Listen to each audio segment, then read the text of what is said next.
কিয়ামতের ময়দানের আবহাওয়াটা কেমন হবে, অবস্থাটা কেমন থমথমে বিরাজ হবে যে কিছুই হবে না, শুধুমাত্র উঠেই তাদের অবস্থা এমন ভাবে ভুলে যাবে। কি বলবে তারা? বলবে, কে আমাদেরকে আমাদের অবস্থান স্থল থেকে জাগায় দিল? মুমিনরা অথবা ফেরেশতারা তাদের এই কথার জবাবে বলবে, হাদা মা ওয়াদার রহমানু ওয়া সাদাকাল মুরসালুন। মুমিনরা অথবা ফেরেশতারা জবাবে বলবে, হাদা মা ওয়াদার রহমান, এটা হলো দয়াময়ের সেই প্রতিশ্রুত দিবস, যেই দিবসের ওয়াদা আল্লাহ তাআলা দিয়েছেন।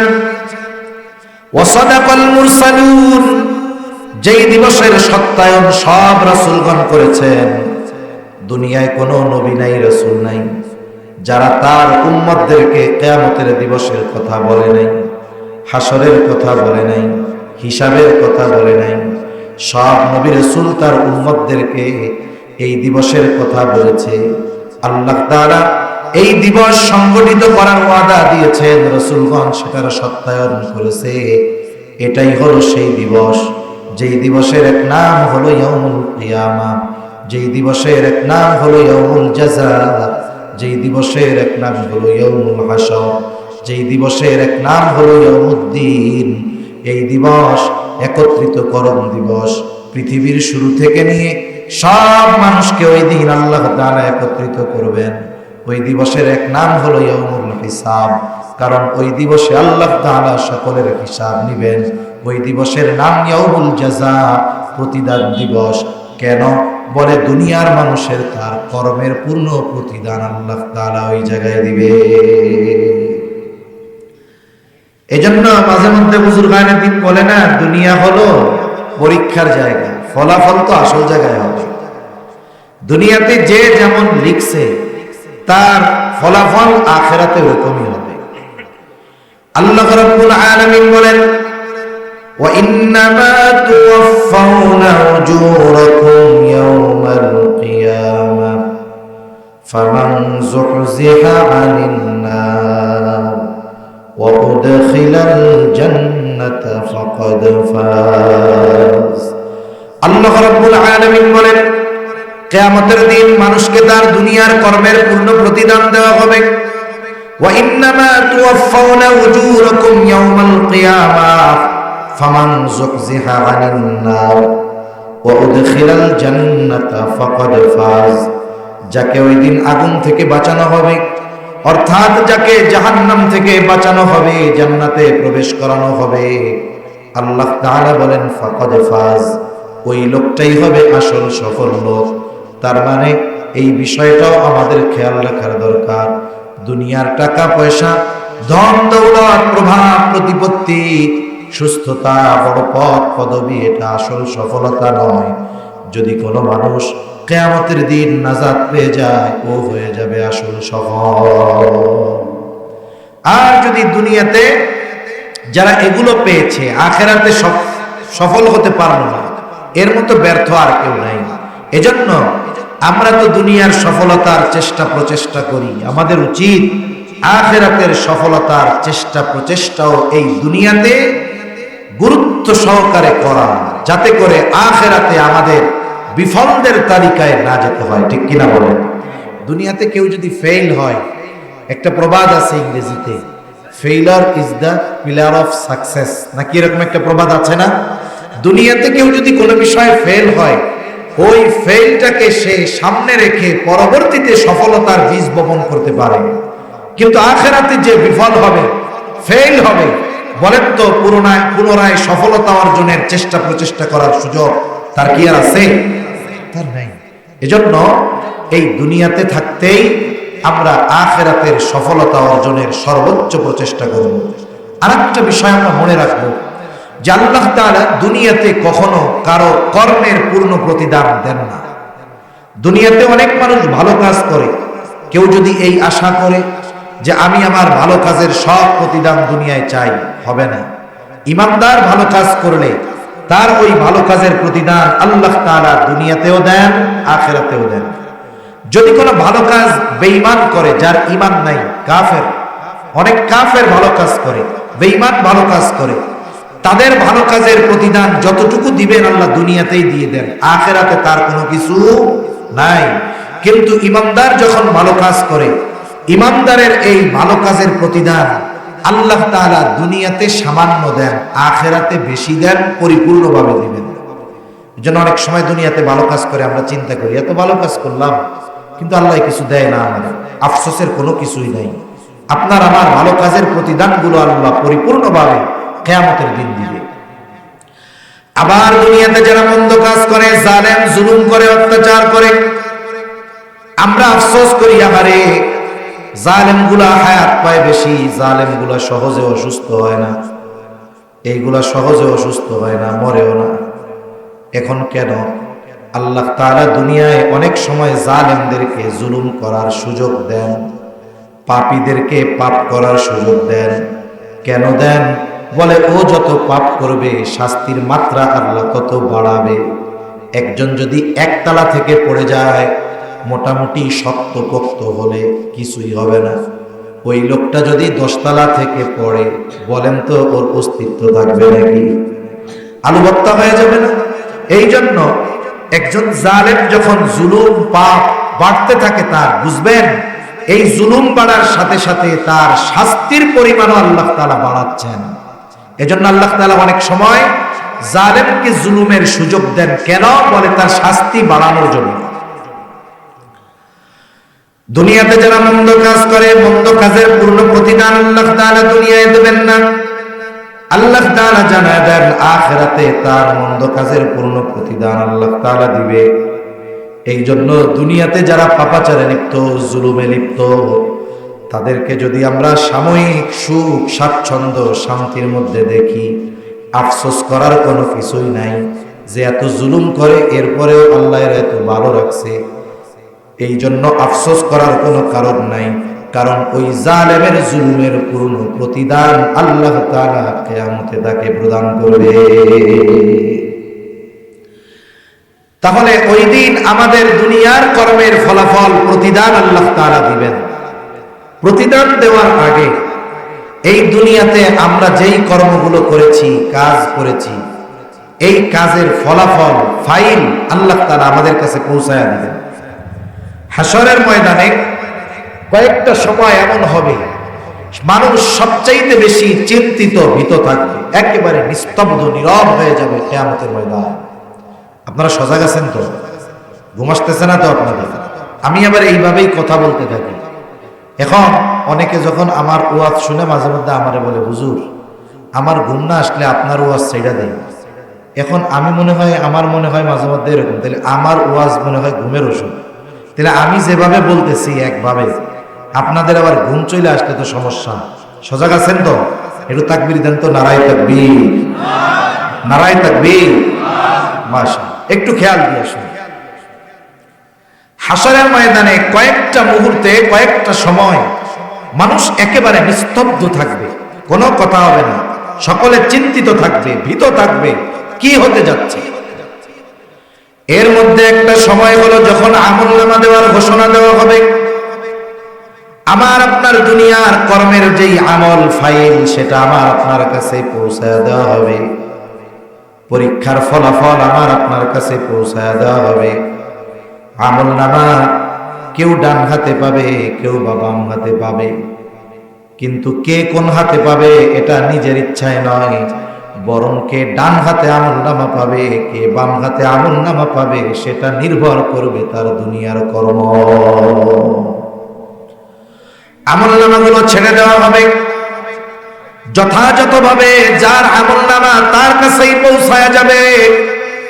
কেউ বা ডান হাতে আমলনামা পাবে, কেউ বাম হাতে আমলনামা পাবে। ডান হাতে যে আমলনামা পাবে সে আনন্দিত হয়ে যাবে, খুশি হয়ে যাবে। কতটা খুশি হবে আল্লাহ তাআলা কোরআনুল কারীমের মধ্যে বলেন, ওয়া আম্মা মান উতিয়া কিতাবাহু বিয়ামিনি ফায়াকুলু হাউমু ইকরাউ কিতাবিয়া ইন্নী যালামতু আন্নী মুলাকিন হিসাবিয়া। ডান হাতে আমলনামা যে পাবে, ফাআম্মা মান উতিয়া কিতাবাহু বিয়ামিনি ফায়াকুলু হাউম ইকরাউ কিতাবিয়া।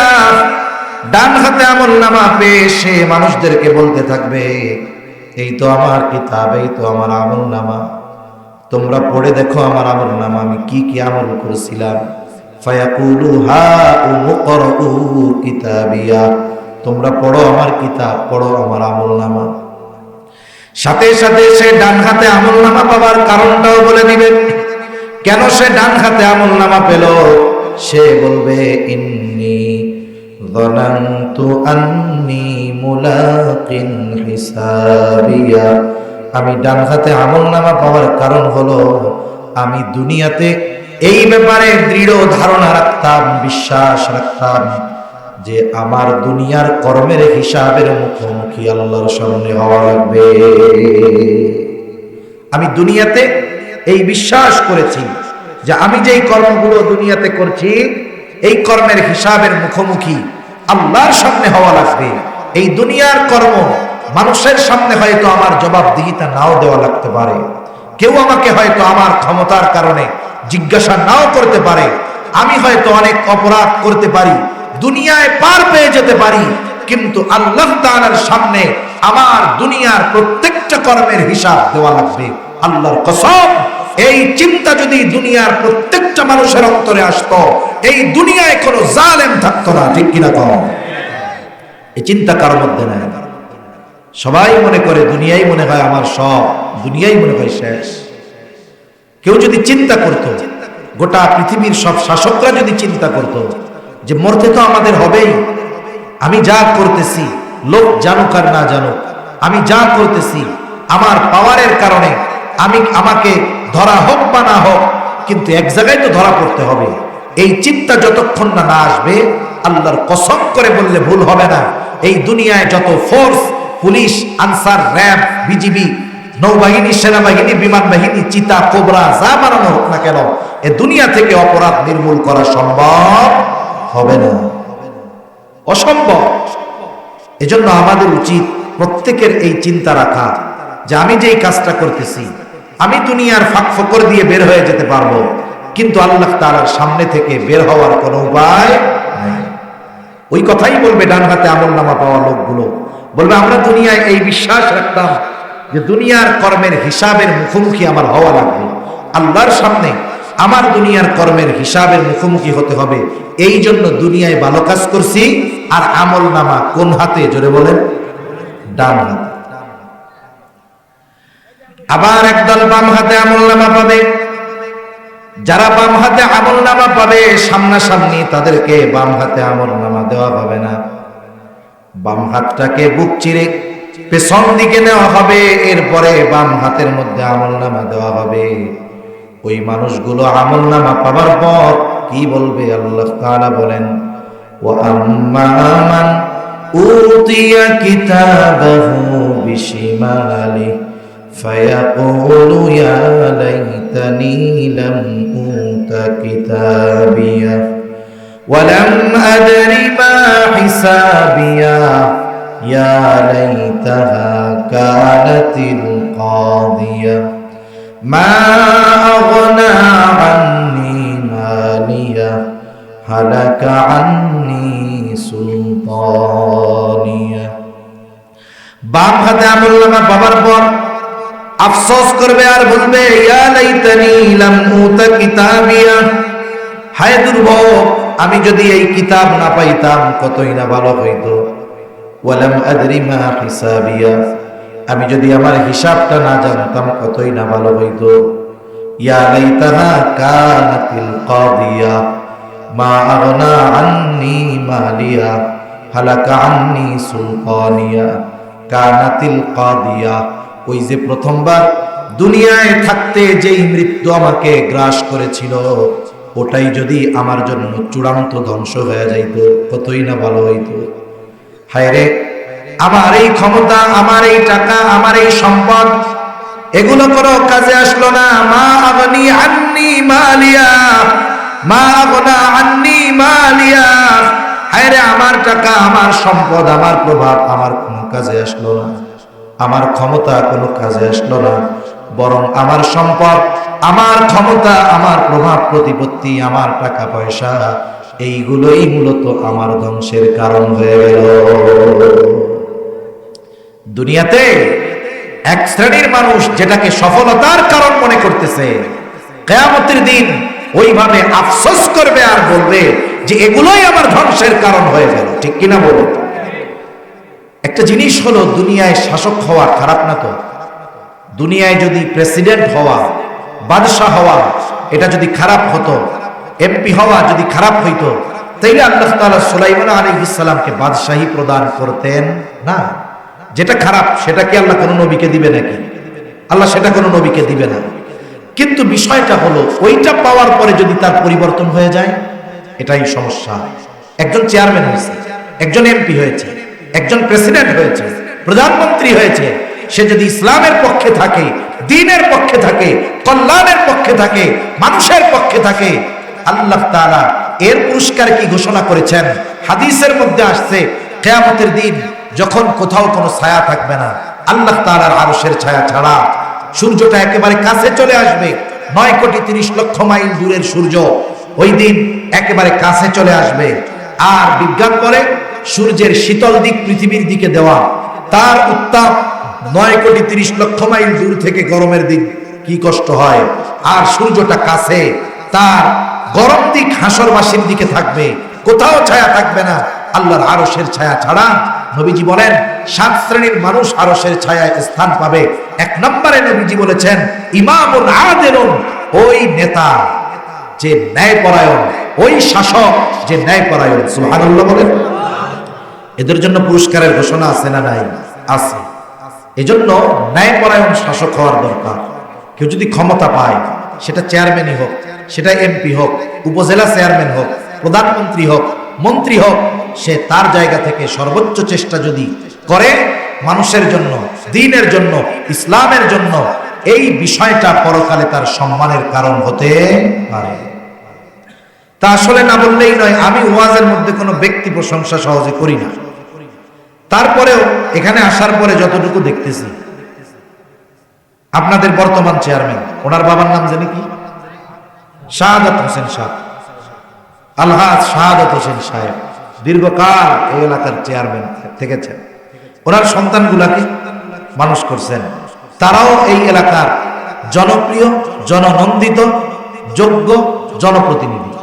চেয়ারম্যান সাহেব, এই ইউনিয়ন পরিষদের চেহারা, আমার তো আল্লাহর রহমতে গোটা বাংলাদেশের কোনো থানা বাকি নাই, কিছু ইউনিয়ন হয়তো যাইতে বাকি আছে। যত জায়গায় গিয়েছি, অনেক জায়গায় গিয়ে ইউনিয়ন পরিষদে সব জায়গায় থাকার ব্যবস্থা আছে, থেকেছি। কিন্তু এখানে এসে যেই পরিবেশ দেখলাম, এটা বাংলাদেশের 5 স্টার হোটেলগুলোর মধ্যেও অনেক জায়গায় এরকম নাই। মেহমানদের জন্য এত সুন্দর ব্যবস্থা, সবচাইতে ভালো লাগছে আজ পর্যন্ত একটা ইউনিয়ন পরিষদের অফিসে গিয়ে মসজিদ পাই নাই। একমাত্র জায়গায় এখানে পাইলাম সুসজ্জিত, সুগোছালো, শুধু গোছালো নয়, সুগোছালো, একজন রুচিশীল ব্যক্তি, এটা এমনিই বোঝা যায়। এরপরে সবচাইতে আরো ভালো কি জিনিস লাগছে, সারা বাংলাদেশের মধ্যে অধিকাংশ জায়গায় দেখি চেয়ারম্যান, উপজেলা চেয়ারম্যান, এমপি হইলে চিন্তা করে মাহফিল বন্ধ করতে পারলে মনে হয় পাওয়ারটা একটু বেশি হইল। কিন্তু আলহামদুলিল্লাহ ওনারা পরিষদের উদ্যোগে তাফসির মাহফিল করেন পরিষদের মাঠে। আল্লাহ তাআলা এনাদের এই খেদমতগুলো কবুল করুক, সকলে বলি আমিন। আল্লাহ তাআলা এইরকম একজন বাবা সুযোগ্য সন্তানগুলো রেখে গেছে। আর একটা বিষয় খুব ভালো লাগছে, আপনাদের এমপি সাহেব ওলামায়ে কেরামের তত্ত্বাবধানে, ওলামায়ে কেরামের সাথে তার যে ভালো সম্পর্ক। এখনকার পাওয়ার যারা পায়, এদের একটা অভ্যাস হইল পাওয়ার পাইলে হুজুর বিরোধিতা কেমনে করা যায়। পশ্চিমাদের একটু নজরে পড়ার জন্য, ইসলাম বিদ্বেষীদের কাছে একটু ভালো সাজার জন্য এদের উদ্দেশ্য থাকে যে ওলামায়ে কেরাম দাড়ি টুপিওয়ালাদের বিরোধিতা করতে পারলেই হইল। আলহামদুলিল্লাহ আপনাদের এমপি সাহেব, এনারা তো 3 ভাই, তাই না? এমপি সাহেব, উপজেলা চেয়ারম্যান, ইউনিয়ন চেয়ারম্যান, আর একজন আছে। আলহামদুলিল্লাহ এনাদের উদ্যোগ, এনাদের যে সিস্টেম, অনেক কিছু শুনছি, আলহামদুলিল্লাহ খুব ভালো লাগছে। আমরা দোয়া করি আল্লাহ তাআলা ওনাদেরকে ইনসাফের সাথে, ন্যায় পরায়ণতার সাথে দায়িত্বগুলো পালন করার তৌফিক দান করেন। এবং নবীজির যেই ঘোষণা যে একজন সৎ কর্মশীল নেতা, ন্যায় পরায়ণ নেতা, শাসক, যে আরশের ছায়ায় স্থান পাবে।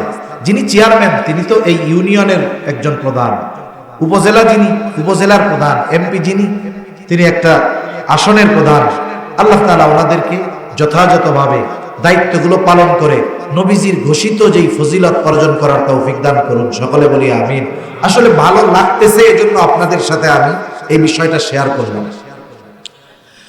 তাহলে কিয়ামতের দিন বাম হাতে আমলনামা পাবে ওই সমস্ত মানুষগুলো যাদেরকে আল্লাহ তাআলা দুনিয়ায় ক্ষমতা দিয়েছিল, সম্পদ দিয়েছিল, কিন্তু ওই দিন কি করবে? বুঝবে যে আমার এই ক্ষমতা আমার কোনো কাজে আসলো না, এটাই আমার বাম হাতে আমলনামা পাবার কারণ হলো, জাহান্নামে যাওয়ার কারণ হলো।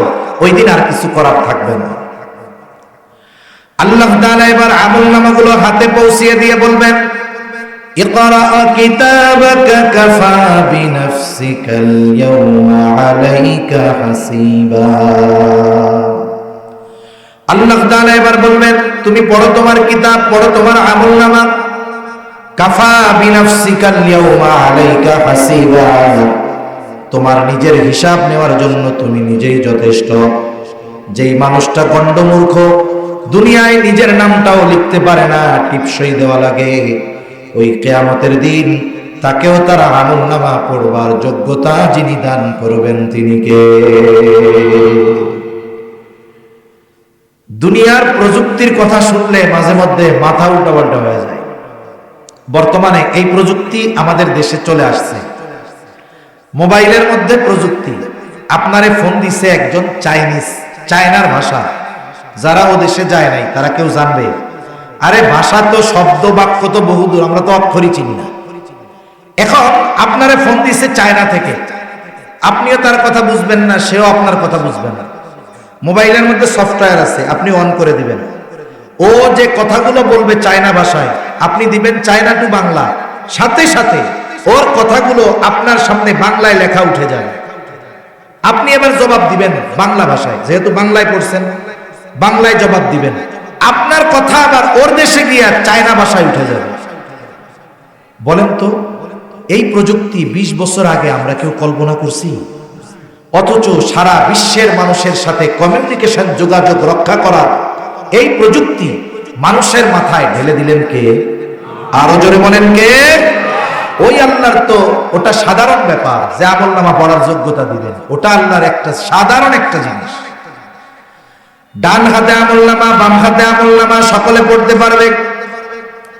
যে ভালো আমল করেছে সে তো আনন্দিত, আর যে পাপ করেছে অবাক হয়ে বলবে, মালি হাদাল কিতাব লা ইউগাদিরু সগীরাতাও ওয়ালা কাবীরাতান ইল্লা আহসাহা। আমলনামা পড়ে বলবে, মালি হাদাল কিতাব, আইরে এটা কেমন এক আজীব কিতাব, লা ইউগাদিরু সগীরাতান ওয়ালা কাবীরাতান ইল্লা আহসাহা, একটা ছোট গুনাহও বাদ যায় নাই, বড় গুনাহও বাদ যায় নাই, ছোট একটা নেকের কাজও বাদ যায় নাই, বড় কোন নেকের কাজও বাদ যায় নাই। এক কথায় গোটা হায়াতের ক্ষুদ্র থেকে ক্ষুদ্রাতীত, বৃহৎ থেকে বৃহত্তর, ভালো কাজ হোক আর মন্দ কাজ হোক, সব আমলনামার ভিতরে চলে আসবে। আর একজন মানুষ নিজের আমলনামা পড়েই সে বুঝতে পারবে তার ঠিকানা আজকে জান্নাত হবে নাকি জাহান্নাম হবে। সে নিজেই বুঝতে পারবে যে আজকে আমার পরিণতি কি হবে। প্রত্যেকটা প্রাণ তার কর্মের নিকটে আবদ্ধ থাকবে। মুফাসসিরিনে কেরাম বলেন, পরের আয়াতের দ্বারা এটাই বোঝা যায় যারা বাম হাতে আমলনামা পাবে তারা তাদের কর্মের কারণে জাহান্নামে আবদ্ধ থাকবে। ইল্লা আসহাবাল ইয়ামিন, তবে যারা ডান হাতে আমলনামা পেয়েছে তারা নয়, কারণ ডান হাতে যারা আমলনামা পাবে তাদের ঠিকানা হলো জান্নাত। এইবার বাম হাতে আমলনামা পাওয়া মানুষগুলো জাহান্নামে, ডান হাতে আমলনামা পাওয়া মানুষগুলো জান্নাতে। আমরা আল্লাহর কাছে দোয়া করি কিয়ামতের দিন আল্লাহ তাআলা আমাদেরকে ডান হাতে আমলনামা পাওয়ার মতো আমল এই দুনিয়াতে আল্লাহ করার তৌফিক দান করেন। জবান খুলে বলি আমিন। জান্নাতি জান্নাতে, জাহান্নামী জাহান্নামে। জান্নাতি জান্নাতি যাবার আগ পর্যন্ত এতটা চিন্তিত ভীত থাকবে যে সে কাউকে চিনবে না। হাসরের ময়দানে আমার বাবা, আমার মা, আমার স্ত্রী, আমার সন্তান আমাকে চিনবে না। কেমন অবস্থা হবে? জান্নাতি জান্নাতে যাওয়ার আগে কাউকে চিনবে না। আল্লাহ তাআলা হাশরের ময়দানের চিত্র কোরআনুল কারীমের 30তম পারা সূরা আবাসার মধ্যে আল্লাহ তাআলা তুলে ধরেন। আল্লাহ তাআলা ওই দিনের অবস্থার কথা বর্ণনা করে বলেন, ইয়াউমা ইয়াফিরুল মারউ মিন আখিহি ওয়া উম্মিহি ওয়া আবিহি ওয়া সাহিবাতিহি ওয়া বানিহি লিকুল্লি ইমরিইম মিনহুম ইয়াউমাইযিন শা'নুন ইউগনি। আল্লাহ বলেন, কিয়ামতের দিন ভাই ভাইয়ের থেকে পলায়ন করবে, ওয়া উম্মিহি ওয়া আবিহি, পিতামাতার থেকে পলায়ন করবে, ওয়া সাহিবাতিহি ওয়া বানিহি, স্ত্রী সন্তানদের থেকে পলায়ন করবে। একটা পুরুষকে যদি জিজ্ঞাসা করেন, সে তার গোটা জীবন তার পরিবারকে সুখ স্বাচ্ছন্দ্যে রাখার জন্য পরিশ্রম করে, ব্যয় করে, তার গোটা জীবনের সম্পদ মা বাবা সন্তান স্ত্রী কেন্দ্রিক সে অর্জন করে। অথচ কিয়ামতের দিন এই দুনিয়ায় যেই সন্তানের জন্য রক্ত পানি বানিয়ে ফেললো, গোটা হায়াতটাকে সেই পরিশ্রমে ডুবায় রাখলো, কিয়ামতের দিন ওই সন্তান ওই স্ত্রী তাকে চিনবে না। প্রত্যেকের থেকে পলায়ন করবে। সকলেই নিজের একটি বিশেষ চিন্তায় চিন্তিত থাকবে। ওই দিন কেউ কাউরে চিনবে না। কিন্তু জান্নাতে যাওয়ার পরে কেউ কাউকে বলবে না। দুনিয়ায় একদিনও যার সাথে দেখা হয়েছে, হাশরের ময়দানে যদিও কেউকে সে চিনবে না, কিন্তু জান্নাতে গিয়ে দুনিয়ায় একদিন যার সাথে সাক্ষাৎ হয়েছে, ওই লোকটাকেও সে জান্নাতে খুঁজতে থাকবে। এখন বলেন তো, জান্নাতে গিয়ে কি সে সবার পরিচিত সব মানুষগুলোরে খুঁজে পাবে? জোরে বলেন না, পাবে? পাবে না। তাদের মধ্যে জানার ইচ্ছা, দুনিয়ায় আমার এত বন্ধু ছিল, আত্মীয় স্বজন ছিল, কোথায় গেল? তাফসীর ইবনে কাসীরের মধ্যে এসেছে, আল্লাহ তাআলা জান্নাতি আর জাহান্নামীদের মধ্যে দেখা এবং কথাবার্তার ব্যবস্থা আল্লাহ করে দিবে। সুবহানাল্লাহ। জান্নাতি জাহান্নামীকে দেখবে, জাহান্নামী জান্নাতীকে দেখবে। জান্নাতি যখন জাহান্নামের দিকে তাকায় দেখবে, তার অনেক আপনজন, প্রিয়জন, বন্ধু বান্ধব, আত্মীয় স্বজন জাহান্নামের কষ্ট ভোগ করতেছে। ওই অবস্থা দেখে জান্নাতি আল্লাহর দরবারে কৃতজ্ঞতার মাত্রা বাড়ায় দিবে আর বলবে, আল্লাহ, আপনি যদি আমার প্রতি দয়া না করতেন তাহলে হয়তো আজকে আমাকেও ওর সাথে জাহান্নামে থাকা লাগতো। শুকরিয়া আদায় করতে থাকবে, আল্লাহর কাছে কৃতজ্ঞতার মাত্রা বাড়ায় দিবে। জাহান্নামীও জান্নাতীকে দেখবে, জাহান্নামীও জান্নাতের মধ্যে তাকায় দেখবে তার অনেক আপনজন, প্রিয়জন, বন্ধু বান্ধব, আত্মীয় স্বজন জান্নাতের নাজ নেয়ামত ভোগ করতেছে। এই দৃশ্যটা দেখবার পর ওর অন্তরের মধ্যে আফসোস জাগ্রত হয়। হায় রে, ওই বন্ধুর সাথে তো আমি একই স্কুলে পড়তাম, একই মাঠে খেলাধুলা করতাম, একই বাজারে ব্যবসা বাণিজ্য করতাম। আহারে, ওর সাথে যদি বাকি সব সময়টা যদি কাটাইতাম, আজকে হয়তো আমাকে জাহান্নামে থাকা লাগতো না, আমিও ওর সাথে জান্নাতের অধিবাসী হতে পারতাম। দুনিয়ার কিছু মানুষের কিছু কথা, কর্ম, কাজের জন্য সে আফসোস করবে যে দুনিয়া ওই কাজটা যদি করতাম, ওইভাবে যদি চলতাম, তাহলে তো আজকে আমি জান্নাতে থাকতে পারতাম। এই যে আফসোস, এই আফসোস তার কষ্টকে বহুগুণ বাড়িয়ে দিবে। এখন কথা হতে পারে, আফসোস কষ্ট বাড়ায় কেমনে? মানুষ অনেক সময় অনেক কিছু একেবারে কাছে গিয়ে পাওয়ার আশা, কাছে যাইয়া মিস করে, তখন তার আফসোস লাগে না যে আরে একটুর জন্য পাইলাম না। এই যে একটুর জন্য পাইলাম না, এই আফসোসটা জুয়ান কালে যদি হয়, বুড়া কালেও আফসোসটা থাকে। ঠিক কিনা বলেন? স্বাভাবিক। জাহান্নামীরা জাহান্নামের মধ্যে কষ্ট থাকবে দেখে তাদের আফসোসের কারণে কষ্ট আরো বেশি অনুভব হবে। জান্নাতীদের মনে এবার জানতে মন চায়, এরা যে জাহান্নামে গেল, কেন গেল? দুনিয়ায় তো একই সোসাইটিতে বসবাস করতাম, একই সমাজে থাকতাম, একই এলাকায় থাকতাম, এরা জাহান্নামে যাওয়ার কারণ কি? আল্লাহ তাআলা সেই কথাও বলেন, জান্নাতীরা পরস্পর এই বিষয়গুলো আলোচনা করবে। ফি জান্নাতিন ইয়াতাসাআলুনা আনিল মুজরিমিন। আল্লাহ তাআলা কথা বলার সুযোগ করে দিবেন। জান্নাতীরা পরস্পর ওই মুজরিম পাপী তথা জাহান্নামীদেরকে জিজ্ঞাসা করবে, মা সালাকাকুম ফি সাকার, কোন কারণে তোমরা সাকারের অধিবাসী হইলা, কোন কারণে তোমরা জাহান্নামী হইলা। জান্নাতীরা জাহান্নামীদেরকে প্রশ্ন করবে, কেন জাহান্নামী হইলা। এইবার জাহান্নামীরা জান্নাতীদের এই প্রশ্নের জবাব দিবে। এইবার তারা তাদের জাহান্নামে যাওয়ার কারণগুলো বলবে। আমি যেই আলোচনাগুলো আপনাদের খেদমতে মূলত করতে যাই, শেষ প্রান্তের দিকে চলে আসছি। মূল কথা হলো, দুনিয়ার কোনো মানুষ নাই যে জাহান্নামে যেতে চায়। যারা ধর্মে বিশ্বাস করে, হক মুসলমান, হক হিন্দু, হক ধর্ম, হোক খ্রিস্টান, হোক বৌদ্ধ, কেউ নরকে যেতে চায় না, কেউ জাহান্নামে যেতে চায় না। প্রত্যেক ধর্মের প্রত্যেকটা মানুষ জান্নাতে যেতে চায়, স্বর্গে যেতে চায়।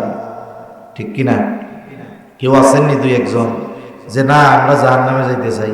আসেনি দুই একজনই যে কেউ যেতে চায়। বরং ভালোর চাইতে খারাপ যেটা, ওইটা আরো আগে জান্নাতে যেতে চায়। আপনাদের এলাকায় মনে হয় এরকম লোক নাই যে নামাজি, নামাজ কালাম পড়ে না, উল্টাপাল্টা কাম কাজ করে। ও কয় আমি নামাজ না পড়লে কি হবে, আমি ইমান ঠিক আছে, আমি ওগো আগে জান্নাতে যাবো। কেন যাবি? ও তো নামাজ কালাম পড়ছে, ওর হিসাব কিতাব দেওয়া লাগবে। আমি তো পড়ি নাই, আমার তো হিসাব নাই, আল্লাহ মাফ করে দিতে পারে, জান্নাতে চলে যাবে। শয়তান চিন্তা করে তোর মতো লোকই তো দরকার আমার, ঠিক না? সেই বেটা ইবাদত কইরা ভয় আছে যে জান্নাতে যাইতে পারি কিনা, আর ও ইবাদত না কইরা নিশ্চিন্তে আছে যে ওর আগে আমি জান্নাতে চলে যাব। এজন্য আমরা কেউ জাহান্নামে যেতে চাই না। জাহান্নাম থেকে যদি বাঁচতে চাই, জাহান্নামীরা কেন জাহান্নামে গেল ওই কারণগুলো জানার দরকার। ওই কারণগুলো যদি আমাদের মধ্যে থাকে, আমরা যতই জান্নাতের দাবিদার হই, কাজ হবে না। ওই কারণগুলো আমাদের মধ্য থেকে বের করতে পারলেই জান্নাতে যাওয়া যাবে। ঠিক কিনা বলুন? আমি বেশি সময় আর কষ্ট দিব না আপনাদের, বেশি সময় কষ্ট দিব না। এমনি 1 ঘন্টা 100 ঘন্টার উপরে কথা বলি না, 1 ঘন্টা পার হয়ে গেছে। 20-25 মিনিট সবরের সাথে, ধৈর্যের সাথে শোনা যাবে তো ইনশাআল্লাহ। জাহান্নামীরা এবার বলবে, একটা প্রশ্ন এখানে আছে যে হুজুর এখনো তো আছি দুনিয়ায়, এখনো তো দুনিয়ার জগতে আছি, তাইলে আল্লাহ তাআলা জান্নাতি আর জাহান্নামীদের মধ্যে কথাবার্তাটা পাইলেন কোথায়? আরো জানায় দিছে 1500 বছর আগে দুনিয়ায়। এই কোরআন 1500 বছর আগে দুনিয়ায় নাজিল করেছেন আল্লাহ, কিন্তু এর আগে এই কোরআন তো লৌহে মাহফুজের মধ্যে ছিল। এত আগে আল্লাহ তাআলা পাইলেন কোথায়? আমরা যেহেতু ইমানদার, আল্লাহর প্রতি আমাদের বিশ্বাস, কথাটা অল্পতে বুঝতে পারবো আশা করি। আমাদের কাছে সময়টা 3 ভাগে বিভক্ত। একটা হলো অতীতকাল, বর্তমানকাল, ভবিষ্যৎকাল। তাহলে আমাদের কাছে কাল কয়টা বলেন? আমাদের কাছে সময়টা 3 ভাগে বিভক্ত, কিছু অতীতকাল, বর্তমানকাল, ভবিষ্যৎকাল। কিন্তু আল্লাহ তাআলা হলেন সময়ের স্রষ্টা, যিনি সময়কে সৃষ্টি করেছেন। ওনার কাছে কোনো কাল নাই, ওনার কাছে সব প্রেজেন্ট, বর্তমান কাল। তাহলে আমার কাছে যেটা অতীত, আল্লাহ তাআলার কাছে সেটা বর্তমান। আমার কাছে যেটা ভবিষ্যৎ, আল্লাহ তাআলার কাছেও সেটা বর্তমান। এতটুকু বিশ্বাস রাখলে হবে যে আল্লাহ সময়ের স্রষ্টা। এজন্য ওনার কাছে সময় 3 ভাগে বিভক্ত নয়, বরং ওনার কাছে সব সামনে, সব বর্তমান। যেটা আমাদের কাছে হবে সেটা আল্লাহর কাছে হয়ে গেছে। যেটা আমাদের কাছে হবে মানে ভবিষ্যৎ, ভবিষ্যৎ কি আল্লাহ তাআলা সেটা জানেন। সেজন্য আল্লাহ তাআলা বান্দার প্রতি তো আল্লাহ তাআলার দয়া মায়া রহমতের শেষ নাই। কোরআনুল কারীমের মধ্যে আল্লাহ তাআলা বান্দা আখিরাতে যেন সফল হয়, জান্নাতে যায়, জাহান্নাম থেকে বাঁচে, সতর্ক হয়, এজন্য সব ধরনের সতর্কতা, সতর্কবাণী, প্রসেস আল্লাহ তাআলা বান্দাকে সুস্পষ্টভাবে জানায় দিয়েছে। সুবহানাল্লাহ। আসলে আমাদের ব্যর্থতা, আমাদের সময়ের অভাব। আমরা চিন্তা করি এত ব্যস্ত টাইম আছে, আমরা তো সারা বছরে 1 খতম কোরআন রিডিংও পড়ার টাইম পাই না। অনেক মানুষ আছে, জিজ্ঞাসা করলে বাস্তবতা এটা, যে 1 খতম কোরআন সারা বছর নয়, অনেক মানুষ যদি খোঁজ করা হয় গোটা জিন্দেগিতে একটা খতম কোরআন দীক্ষা পড়ার সুযোগ হয় নাই, আছে না নাই? অথচ এই কোরআনুল কারীমের মধ্যে আল্লাহ তাআলা আমাদের জন্য সব রেখে দিয়েছে। এজন্য উচিত, রমজান মাস আসতেছে একেবারে নিকটবর্তী, কমপক্ষে এই রমজান মাসে কোরআনুল কারীমের সাথে একটু সময় আমরা বেশি দিব। ওলামায়ে কেরাম আছেন, ইমাম সাহেব আছেন, মাদ্রাসা আছে, শিক্ষক আছে, তাদের কাছ থেকে কোরআনটা একটু শেখার চেষ্টা করব। সাথে সাথে ওলামায়ে কেরামের পরামর্শ নিয়ে তারা যেই তাফসির পড়তে বলে সেই তাফসিরগুলো আমরা পড়ব। কারণ বাজারে তো এখন অনেক তাফসির পাওয়া যায়। আপনি হুটহাট করে নিজের বাইন্ডিং ভালো লাগছে, পৃষ্ঠা ভালো লাগছে নিয়ে আসলেন, দরকার নাই। আপনি আগে আপনার এলাকার বিশ্বস্ত আলেমকে জিজ্ঞাসা করবেন, হুজুর আমি একটু কোরআনের অনুবাদ ব্যাখ্যা পড়তে চাই, কোনটা পড়লে ভালো হয়? উনি যেটার পরামর্শ দিবেন সেটা কিনে এনে পড়বেন। নাইলে আমাদের দেশে তো এখন স্বঘোষিত শায়েখের অভাব নাই, ঠিক কিনা বলেন? আল্লাহ তাআলা বুঝবার তৌফিক দান করেন। আল্লাহ রাব্বুল আলামিন জানায় দিয়েছেন জাহান্নামীরা কি বলবে। জাহান্নামীরা তাদের জাহান্নামে যাওয়ার এক নাম্বার কারণ বলবে, ক্বালু লাম নাকু মিনাল মুসাল্লিন। এক নাম্বার কারণ বলবে আমরা মুসল্লি ছিলাম না, লাম নাকু মিনাল মুসাল্লিন। মুসল্লি কাকে বলে? সপ্তাহে একদিন মসজিদে হাজিরা দিলে সে মুসল্লি নয়। মুসল্লি হলো সে হাজারো ব্যস্ততা, শত ব্যস্ততা যদি তার থাকে, সকল ব্যস্ততাকে পেছনে ফেলে নামাজের সময় সে মসজিদে হাজির হয়ে যায়, ঠিক কিনা? মসজিদের সাথে যাদের সম্পর্ক এদের জন্য আলাদা ফজিলত। প্রকৃত মুসল্লির সম্পর্ক মসজিদের সাথে। সে ফজরের নামাজ পড়ে জমির কাজের জন্য বের হয়, তার অন্তরের মধ্যে চিন্তা থাকে, জোহরের আজান হবে তো আর থাকা যাবে না, দৌড়িয়ে চলে যেতে হবে নামাজের জন্য মসজিদে। এই যে মসজিদের সাথে তার একটা কানেকশন, লাভটা কি? বলে কিয়ামতের দিন 7 শ্রেণীর মানুষের মধ্যে যারা আরশের ছায়া পাবে তারাও একজন। তারা কারা? বলে রাজুলুন কলবুহু মুআল্লাকুম ফিল মাসাজিদ। ওই ব্যক্তি আরশের ছায়ায় স্থান পাবে যার অন্তরটা সর্বদা মসজিদের সাথে লাগানো থাকতো।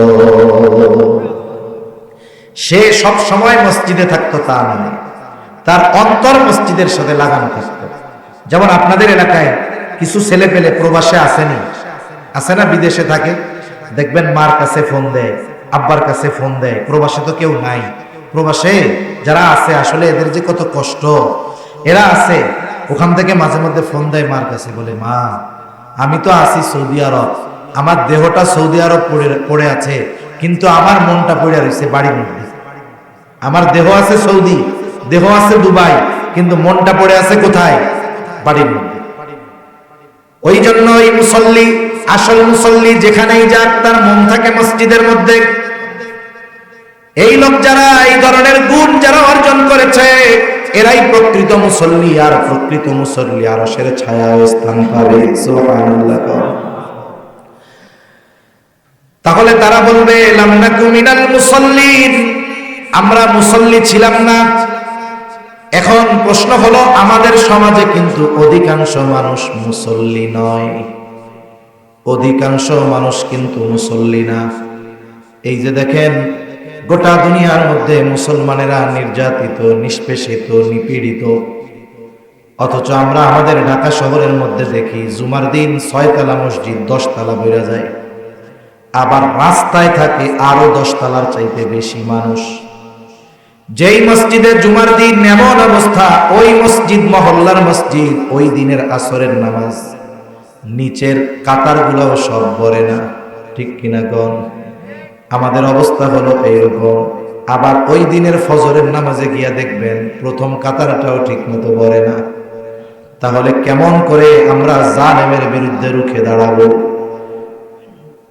একটা সময় গোটা আরব আর ইসরায়েল যুদ্ধ হয়েছিল। আরব দেশ সব একদিক, ইসরায়েল আর একদিক। ইসরায়েলের প্রধানমন্ত্রীরা তখন জিজ্ঞাসা করতেছে, তখন তো ওরা এত শক্তিশালী হয় নাই, ওদেরকে জিজ্ঞাসা করছে আপনি যে একা গোটা আরবের বিরুদ্ধে যুদ্ধে লিপ্ত হইতে চান, আপনি পারবেন? বলে হ্যাঁ আমি পারবো। এটা সত্য না মিথ্যা এই ইতিহাস আমার জানা নাই, আমি কয়েকজন বিশ্বস্ত মানুষের কাছ থেকে শুনছি তাই বলতেছি। কিন্তু শিক্ষণীয় বিষয় আছে। অনেক সময় গল্প এটা হতে পারে বানানো, কিন্তু শিক্ষণীয় বিষয়টা কি একটু শুনেন। আমি পারবো, কেন পারবেন? কারণ মুসলমানরা ততদিন আমাদের সাথে পারবে না, ওরা সংখ্যায় যত বেশি হোক ততদিন আমাদের সাথে পারবে না। বলে কতদিন? কয় যতদিন ওদের জুমার নামাজ আর ফজরের নামাজে মুসল্লি সমান না হবে। বলেন তো, যার উপরে জুমা ফরজ ওর উপরে কি ফজরের নামাজটা ফরজ না? তাইলে ও জুমার নামাজে এত গুরুত্ব দেয়, ফজরের নামাজের গুরুত্ব নাই কেন? তার কথা যে যতদিন ওদের জুমার মুসল্লি আর ফজরের মুসল্লি সমান না হবে ততদিন ওরা আমাদের সাথে পারবে না, সংখ্যায় যত হোক। এই কারণে ইহুদিদের সংখ্যা গোটা দুনিয়া যদি কাঁচানো হয় 1,20,00,000 সর্বোচ্চ হবে, আর এ দুনিয়ায় মুসলমানের সংখ্যা প্রায় 200 কোটি। অথচ দেখেন 1 কোটি ইহুদি 200 কোটি মুসলমানের উপরে স্টিম রোলার চালিয়ে যাচ্ছে। আমরা আমাদের অবস্থান থেকে সংখ্যার আলোকে প্রতিবাদ করার মতো সুযোগ শক্তি আমরা পাচ্ছি না, ঠিক কিনা বলেন? এটা আমাদের জন্য আফসোস। আরব দেশগুলোর মুখে কুলুপ এঁটে গেছে, এটা আমাদের জন্য দুঃখের বিষয়। তাহলে তারা বলে আমরা মুসল্লি ছিলাম না, আমরা মুসল্লি হব। এখন আমাদের সমাজে অধিকাংশ মানুষ মুসল্লি নয় কেন, তথা 5 ওয়াক্ত নামাজ পড়ে না কেন? কারণগুলো যদি ঘাটেন, অন্যতম কারণ একটি পাওয়া যাবে, মানুষ তার কর্মের কারণে নামাজ পড়ার সুযোগ পায় না। কৃষক যে নামাজ পড়ে না, জিজ্ঞাসা করবেন, ভাই জমি নিড়ানি দিতে দিতে মাজা শেষ, নামাজ পড়বো কোন সময়? ভ্যানওয়ালা নামাজ পড়ে না, আরে ভাই কিস্তি উঠাইছি তো সুদের কিস্তি, এইটা দিতে দিতে জীবন শেষ, নামাজ পড়বো কোন সময়? তার মানে দেখেন, প্রত্যেকটা মানুষ, অধিকাংশ মানুষ তার কর্মকে সামনে এনে নামাজ না পড়ার কারণ হিসাবে দাঁড় করায়। এখন মানুষ কর্ম করে কেন? ব্যবসায়ী ব্যবসা কেন করে? কৃষক কৃষিকাজ কেন করে? চাকরিজীবী চাকরি কেন করে? ভ্যানওয়ালা কেন ভ্যান চালায়? অটোওয়ালা কেন অটো চালায়? এই যে মানুষ যেই কর্মই করুক না কেন, কর্ম কেন করে? বলে জীবন উপকরণের জন্য, ঠিক কিনা? আরবিতে কইলে রিজক, বাংলায় জীবন উপকরণ। আরো সহজ করেন, টাকার লাইগা, কারণ টাকা হইলে তো সবকিছু পাওয়া যায়, প্রয়োজন মিটে। মূল কথা হলো রিজিক উপার্জনের চিন্তায় নামাজ পড়ার টাইম পায় না। কথা বুঝেন নাই? কাজের বাহানাটা যে দেয়, কাজটা কেন করে? বলে রিজিকের জন্য করি। এখন এই রিজিক উপার্জন করতে গিয়ে নামাজ পড়ার টাইম পায় না। এখন আমি আপনাদের জিজ্ঞাসা করি, একটু জবান খুলে জবাব দিবেন, বলেন তো রিজিকের মালিক কে? আরো জোরে কে? রিজিকের মালিক আল্লাহ। এটা আমরা মনে প্রাণে বিশ্বাস করি। আমার কর্ম আমাকে রিজিক দেয় না, বরং রিজিক দেন আল্লাহ। রিজিকের মালিক, রিজিক পাওয়ার পদ্ধতি সুস্পষ্টভাবে বলে দিয়েছেন। একটা মানুষ শুধু তার কর্মের দ্বারা রিজিক উপার্জন করতে পারে না, বৈধ কর্ম করার সাথে সাথে রাজ্জাকের কথাও তাকে মানতে হয়, শুনতে হয়। তাহলে দেখা যাবে বাস্তবে সে বরকতময় রিজিক পাবে। রাজ্জাক রিজিক পাওয়ার পদ্ধতি জানায় দিয়া বলেন, وَأْمُرْ أَهْلَكَ بِالصَّلَاةِ وَاصْطَبِرْ عَلَيْهَا لَا نَسْأَلُكَ رِزْقًا نَحْنُ نَرْزُقُكَ وَالْعَاقِبَةُ لِلتَّقْوَى। আল্লাহ রাব্বুল আলামিন বলেন, ওয়া'মুর আহলাকা বিস-সালাতি ওয়াসতাবির আলাইহা, তুমি তোমার অধীনস্থ যারা আছে তাদেরকে নামাজের আদেশ দাও। ওয়াসতাবির আলাইহা, তুমিও তার উপরে অটল থাকো। একটু খেয়াল দিয়ে কথাটা শুনবেন। আল্লাহ তাআলা বলতেছে, তোমার অধীনস্থ যারা আছে তাদেরকে নামাজের আদেশ দাও, তুমিও নামাজের উপরে অটল থাকো। তুমি নামাজি, ঘরের মানুষ নামাজি, অর্থাৎ তুমিও মুসল্লি, ঘরের মানুষও মুসল্লি। কি লাভ? আল্লাহ তাআলা বলেন, লা নাসআলুকা রিজকা, বান্দা আমি আল্লাহ তোমার কাছে রিজিক চাই না। তোমরা যদি সকলে মুসল্লি হয়ে যাও, নাহনু নারযুকুকা, মুসল্লি হওয়ার কারণে আমি আল্লাহ তোমাদেরকে রিজিক দিয়ে দিব। রিজিক পরিমাণের উপরে নির্ভর করে না। অনেকে আছে 1 লাখ মাসে কামাই কইরাও ওর মাস শেষে ঋণ হইতে হয়। আবার অনেকে আছে বেতন মাসে 10,000, আলহামদুলিল্লাহ মাস শেষে আরো 2,000 ডাইনে থাকে, আছে না নাই? আমি উদাহরণ দিই বোঝানোর জন্য। আমাদের দেশের সবচাইতে বড় দায়িত্বশীল ব্যক্তিরা হলেন মসজিদের ইমাম সাহেবরা। কিন্তু বাস্তবতা হলো এনাদের সম্মান দায়িত্ব বড়, কিন্তু সম্মানীটা বড়ই কম, ঠিক না? সম্মানী বড়ই কম। আপনাদের এমপি সাহেব এই বিষয়ে মনে হয় পার্লামেন্টে বলছে যে আল্লাহ তাআলা তাকে উত্তম বিনিময় দান করুন। বাস্তবতা হলো সম্মানী অনেক কম। ওনাদেরকে যেই সম্মানী দেওয়া হয়, বাস্তবতা হলো যে ওই সম্মানী বা ওই বেতন দিয়ে সাধারণত একটা পরিবার 1 মাস নয় 15-20 দিন চালানো কঠিন, ঠিক কিনা বলেন? 10, 12, 15, 20 হাজার টাকা ইমাম সাহেবের বেতন খুব কমই আছে।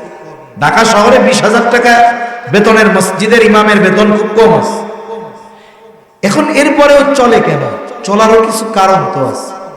আসলে যারা দ্বীনের উপরে চলে এরা আল্লাহ তাআলার উপরে ভরসা রাখে বেশি। এই 15-20 হাজার টাকা বেতন দিয়ে মাস চলার কথা না। তার পাশেই লোকজন আয়েশা হুজুরের কাছে বলে, হুজুর আমরা 3 জন ফ্যামিলিতে 40 হাজার টাকা বেতন পাই, আমাদের তো মাস শেষে আরো ঋণ করতে হয়। অথচ হুজুরের দেখা যাবে নিজে 2 জন আরো এক হালি আছে, মানে মোট 5-6 জন আছে, বেতন তার 15,000।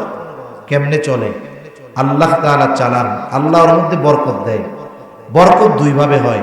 একটা হলো আল্লাহ সুবহানাহু ওয়া তাআলা সরাসরি ওই জিনিসের মধ্যে বরকত দেন। কেমনে দেন? বলে ওই যে খন্দকের যুদ্ধে আল্লাহর নবী সাল্লাল্লাহু আলাইহি ওয়াসাল্লাম গেছেন, খাবার আছে 8-10 জনের জন্য। নবীজি বলছেন তরকারিও করবা না, আবার রুটির খামিরাগুলোও ঢেকে রাখবা, যা আছে ভেতরে থাক। নবীজি নিজ হাতে বেড়ে দিচ্ছেন। 10 জনের খাবার প্রায় 1000-এর উপরে মানুষ তৃপ্ত সহকারে খাইছে। সুবহানাল্লাহ। এটা স্বয়ং বস্তুর মধ্যে আল্লাহ বরকত দেয়। আরেকটা হলো বস্তুর মধ্যে দেয় না। একজনের দেখবেন যে অনেকে আছে খিদা লাগছে, 15 আইটেম খাইলেও পেট ভরে না। আরেকজন আছে এই 3 টাকার 5 টাকার একটা রুটি নিছে, 5 টাকা দিয়ে একটা কলা নিছে, 1 গ্লাস পানি, তার পেট ভরে গেছে, ঠিক কিনা বলেন? বিভিন্ন পদ্ধতিতে আল্লাহ বরকত দেয়। এখন আসলে এই ইমাম সাহেব, ওলামায়ে কেরাম যারা আছে, মাদ্রাসার শিক্ষক, বেতন কম, তবে বরকত আসে কেন? কারণ আপনি কোন মাদ্রাসার মসজিদের ইমামের ঘরে বেনামাজি বউ পাবেন না। প্রত্যেকটা ইমামের ঘরের মানুষ নামাজি, তার স্ত্রী নামাজ পড়ে, তার সন্তানেরা নামাজ পড়ে, কন্যা নামাজ পড়ে, মা বাবা নামাজ পড়ে। 2 বছরের ছোট ল্যাংটা বাচ্চা মা বাবা যখন নামাজে যায়, সেও তখন আল্লাহর দরবারে সেজদা দেয়। আল্লাহ তাআলা এই সেজদাগুলো বিফলে দেয় না। এই ঘরের মানুষ সকলে নামাজি হওয়ার কারণে বেতন কম হলেও ওই বেতনের মধ্যে বরকত দিয়ে দেখে। এই চিন্তা করে আবার হুজুরকে বেতন কম দেওয়া যাবে না। অনেকে চিন্তা, মানে ঢাকা শহরে এরকম আছে তো, দেখি তো হুজুররা বেতন বাড়াইতে গেলে যদি বলে যে আমার বেতনটা একটু বাড়ান, হায় রে হায়, এক বেতন বাড়ানোর জন্য 15 বার মিটিং করা লাগে। বেতন বাড়াবে কত? 200 টাকা। 15 বার মিটিং করে বেতন বাড়ায় 200 টাকা। হায় রে আফসোস। আবার নিজে এসে হুজুরের কাছে বলে, হুজুর আমরা বুড়া বুড়ি 2 জন এত টাকা পাই বাড়ি ভাড়া, এরপরেও মাস শেষে চলে না। আবার দেখেন লাখ টাকা কামাই করে মাস চলে না, আর হুজুর যখন বেতন বাড়ানোর কথা কয়, আপনাদের আয় হুজুর বরকত আছে। আসলে এই কথা হলো শয়তানি মার্কা কথা, এটা বাস্তব কথা না, এটা শয়তানি মার্কা কথা, বেতন না বাড়ানোর ধান্দা।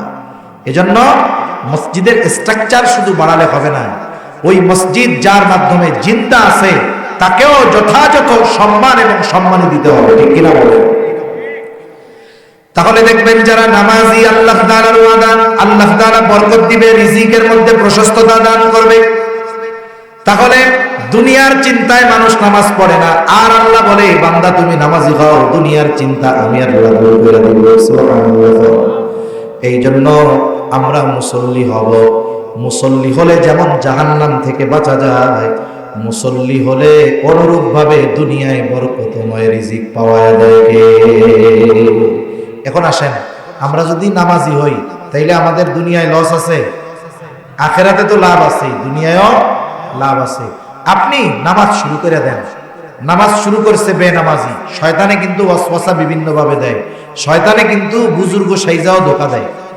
এখন ও প্রথম নামাজ যখন শুরু করে, তাফসিরে বাইজাবির একটা হাসিয়ার মধ্যে আছে যে মানুষ যখন নতুন নতুন ইবাদত শুরু করে তার মধ্যে একটা রিয়া রিয়া ভাব আসে। রিয়া মানে লোক দেখানো, যে আমি নামাজ পড়তেছি, মানুষ দেখতেছে। এখন এই টাইমে শয়তান এসে একটা ধোঁকা মারে, কিন্তু এসে বলে দেখ ওই ইবাদত করার চাইতে না করা ভালো, যেই ইবাদত মানুষকে দেখানোর জন্য করা হয়। এখনো চিন্তা করবে, কথা তো ঠিক, ইবাদত করতেছি মানুষকে দেখানোর জন্য, তাহলে তো গুনাহ হবে। আল্লাহর জন্য করতে পারতেছি না, তাহলে বাদই দিয়া দিই। এটা কিন্তু শয়তানের একটা ধোঁকা। ইবাদত আল্লাহর জন্য হওয়া পর্যন্ত অপেক্ষা করতে হবে। এখন ওর মনে প্রথম কয়দিন আসবে যে মানুষ দেখুক। এক কাজ মানুষরে আর কয়দিন দেখাবে, ঠিক কিনা কোন? এক কাজ কয়দিন দেখাবে? 1 মাস 1.5 মাস পরে দেখা যাবে কি এখন আর মানুষ দেখতেছে বা না দেখতেছে এতে তার কোনো কিছু যায় আসে না। প্রথমে হইল রিয়া, এরপরে কিছুদিন যদি কন্টিনিউ রাখে, এরপরে যেটা হবে সেটা হবে আদাত, মানে অভ্যাস। কি হবে? অভ্যাস। অনেকে আছে দেখবেন এমনি ফজরের সময় ঘুম ভেঙে গেছে, এটা তার অভ্যাস হয়ে গেছে। এইবার এর উপরে কিছুদিন ইবাদত করতে থাকবে, এটা হবে অভ্যাস। এরপরে এক সময় যদি অবস্থা অটল থাকতে পারে, কন্টিনিউ রাখতে পারে, এরপরে ওইটা প্রকৃত ইবাদতে পরিগণিত হয়ে যাবে। এজন্য সময় তো দেওয়া লাগবে নাকি? আমি কি গাছ লাগাইয়েই কলা গাছে কলা খাইতে পারবো? একটু সময় দিতে হবে না? এরপরেই না কলা আসবে। ইবাদত কন্টিনিউ করতে হবে। একটা সময় দেখবেন ওই ইবাদতটা একমাত্র আল্লাহর জন্যই হবে। সুবহানাল্লাহ। তাহলে ইবাদত করলে দুনিয়ারও লাভ, আখিরাতেরও লাভ। মুসল্লি হলে দুনিয়ারও লাভ, আখিরাতেরও লাভ। তাহলে জাহান্নামের 1 নম্বর কারণ বলছে আমরা মুসল্লি ছিলাম না, আর আমরা মুসল্লি হব। আমরা কি হব? জবান খুলে বলেন, আরো জোরে বলেন, কি হব? নিজেও হব, ঘরের মানুষগুলোরও মুসল্লি বানাবো। 2 নম্বর কারণ ওয়ালাম নাকুনু তুইমুল মিসকিন, আমরা মিসকিনদেরকে খানা দিতাম না। খানা খাওয়ানো এটা বড় ফজিলতের কাজ। নবীজি সাল্লাল্লাহু আলাইহি ওয়াসাল্লামের কাছে একজন এসেছে, এসে জিজ্ঞাসা করতেছে আইয়ুল ইসলামি খাইর, ইসলামের মধ্যে সর্বোত্তম আমল কোনটা? নবীজি বলেন তুতইমুত তাআম ওয়া তাকরাউস সালাম আলা মান আরাফতা ওয়া মান লাম তারিফ, তুমি মানুষকে খানা খাওয়াও, আর পরিচিত অপরিচিত সবাইকে বেশি বেশি সালাম দাও। নবীজি এখানে কোনো ক্লাসিফিকেশন করেন নাই, স্তর বিন্যাস করেন নাই। তুমি যাকেই আল্লাহর জন্য খাওয়াবা, ফজিলত আছে না নাই? আমরা তো কত মানুষ আছি মানুষকে খাওয়াই, আবার অনেক মানুষ আছে মানুষরে খাওয়ায় মা বাপরে খাওয়ান দেয় না, আছে না নাই? আছে এরকম মানুষ। খবরদার, এ ধরনের বিষয় খুব লজ্জাজনক। আল্লাহ রাসূল সাল্লাল্লাহু আলাইহি ওয়াসাল্লাম, এই যে রমজান মাস আসতেছে, আল্লাহ রাসূল সাল্লাল্লাহু আলাইহি ওয়াসাল্লাম খুতবা দেওয়ার জন্য উঠবে, বলতেছে আমিন আমিন আমিন, 3 বার আমিন বলছে। কেন বলছে? সাহাবায়ে কেরাম তো জানে না। জিজ্ঞাসা করতেছি ইয়া রাসূলুল্লাহ 3 বার আমিন কেন বললেন? নবীজি বললেন এই 3 বার আমিন বলার যে কারণ, তার মধ্যে একটা কারণ, যে তার বৃদ্ধ মা বাবাকে পেল অথবা দুজনের একজনকে পেল, কিন্তু তাদের সন্তুষ্টি অর্জন করতে পারলো না, সন্তুষ্টি অর্জনের মাধ্যমে জান্নাত উপার্জন করতে পারলো না, সে ধ্বংস হোক। দোয়া করছে জিবরাইল আলাইহিস সালাম। কে দোয়া করছে? আর আমিন বলছে রাহমাতুল লিল আলামিন। দোয়া করছে রূহুল আমিন, আর আমিন বলছে রাহমাতুল লিল আলামিন। বলেন তো এই দোয়া যে কবুল হবে না, এরকম কোনো সন্দেহ আছে নাকি? এ দোয়া কবুল হবে এ ব্যাপারে কোনো সন্দেহ নাই। এজন্য সাবধান। আসতেছে না? আচ্ছা। আল্লাহ রাসূল সাল্লাল্লাহু আলাইহি ওয়াসাল্লাম মা বাবার ব্যাপারে বলেছেন হুমা জান্নাতুকা ওয়া নার, মা বাবা তোমার জান্নাত অথবা জাহান্নাম। একটা মানুষ দুনিয়াতে মা বাবাকে পেয়ে সে জান্নাত উপার্জন করতে পারে। আর কথায় কথা আসলো, আল্লাহ রাসূল আল্লাহ তাআলা সবচাইতে বেশি বেজার হন তার সাথে শিরিক করলে। কি করলে? জোরে বলেন। শিরিক করলে।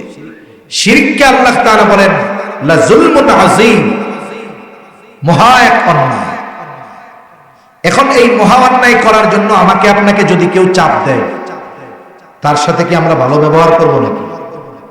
অথচ মা বাবা যদি কাউকে শিরিকের আদেশ দেয়, মা বাবার সাথে কঠোর আচরণ করা যাবে না। মা বাবা যদি সন্তানকে বলে যে আল্লাহর সাথে শিরিক কর, তাহলে কি করবেন? আল্লাহ তাআলা বলেন, আল্লাহ রাব্বুল আলামিন কোরআনুল কারীমের মধ্যে বলেন ওয়া ইন জাহাদাকা আলা আন তুশরিকা বিমা লাইসা লাকা বিহি ইলম ফালা তুতি'হুমা ওয়া সাহিবহুমা ফিদ দুনিয়া মারুফা। আল্লাহ তাআলা বলেন, তোমার মা বাবা যদি তাদের অজ্ঞতার কারণে আমি আল্লাহর সাথে শিরিক করার জন্য তোমাদেরকে জোর জবরদস্তি করে চাপ দেয়, কি করবা? মা বাবার সাথে গরম হবা না।